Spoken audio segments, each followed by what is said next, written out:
and that by the leadership of Muslim countries being in alliance with the West, they are somehow complicit in a betrayal of the fundamentals of their religion. And I think that that is a narrative that has a broader reach than we think, and I think it's a narrative that has to be challenged inside and outside Islam. And how do you challenge it?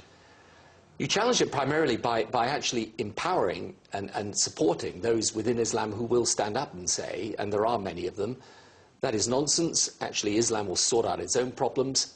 In any event, it is, you know, it is a religion. It does not describe the politics of every nation. There are many different nations with many different problems. We can solve our own problems. And actually, the world we want today is a world of peaceful coexistence where Islam embraces the 21st century. But how far are you away in what you think today from Samuel Huntington's Clash of Civilizations? I don't think there is a clash of civilizations, but I think his the issue he raised is essentially the correct issue. I don't think the 21st century will be a century of political ideology. I think it will be a century of religious or cultural ideology with the potential to divide, and in that division cause conflict. So what do you think of this narrative idea expressed by Mr. Blair? I think that he is right on one dimension of the whole problem. I don't think that we are only talking about terrorism. We are talking about the narrative. What he's saying, when he is saying, you know, that there's a narrative out there that says that within the Islamic world and beyond, yes, that the West is opposed to Islam. This is a perception. We cannot deny the fact that the great majority, by the way, it's not only a minority, the great majority of the Muslims in Muslim-majority countries, and even in the West, they have the perception that there is something in the West which is against Islam. And so the narrative is there. And if you look at what happened, you know, in Afghanistan, in Iraq, also all these wars, and then also what is going on in Palestine, and then what is going on in the West. We were talking about what is happening in the States with, you know, this controversies around the community center burning the Quran, and then also in Europe, when you are building a mosque is problematic. In my own country, Switzerland, banning the minarets and then the headscarf. The perception is that there is a pressure on the Muslims, and the narrative is there. We should, and this is where I agree with him that there is this narrative. Now, how are we going to solve this? There is two things that I want to say. The first one, and I agree with him on that, and with many other Muslims, we should, Muslims, come back to the fundamentals and be critical. This critical engagement of Muslims, self-criticism, critical mind, this is something that I have been talking about it for the last 25 years. We need Muslims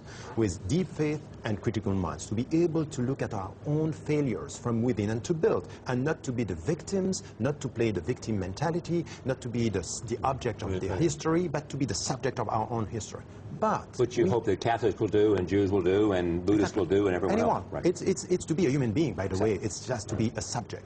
But this is where I disagree with Tony Blair, is just to not acknowledge the fact that in his own policy, in the way he is dealing with the Muslim majority countries, there are problems. The West is not, you know, completely white in anything which has to do with the Muslim majority countries. We are in the West supporting dictatorships. We are in the West dealing with some Muslim scholars, very traditionalist, when they are protecting our geostrategic interests. We are happy. So I think that he also has to be not, you know, it's not nonsense. You cannot say it's nonsense.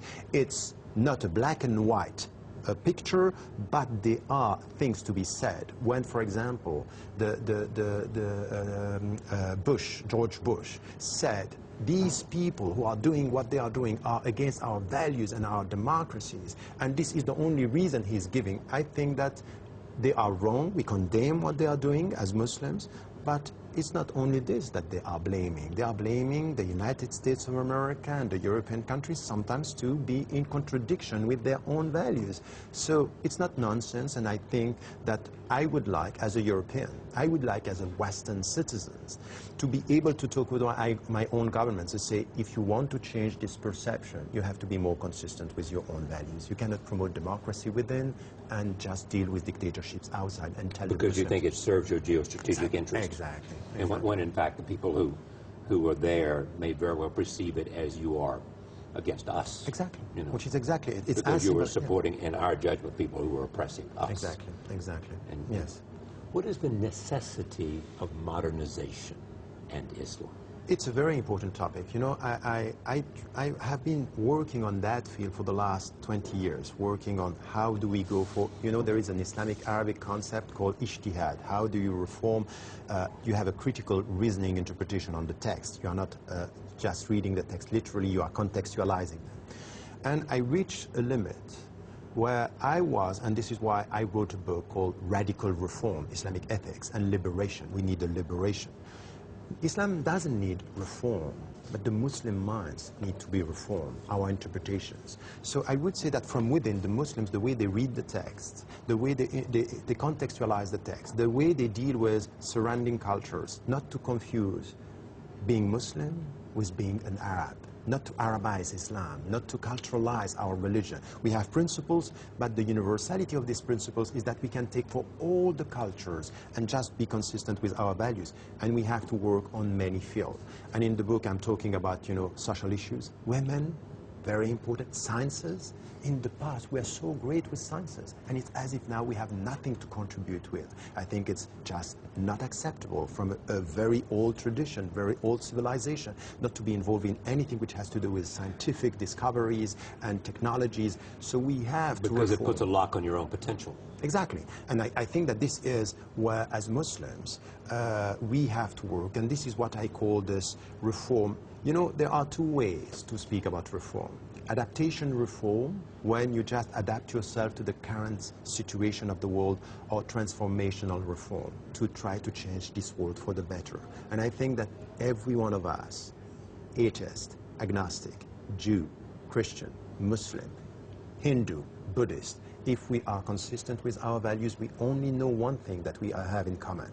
We have to change this world for the better.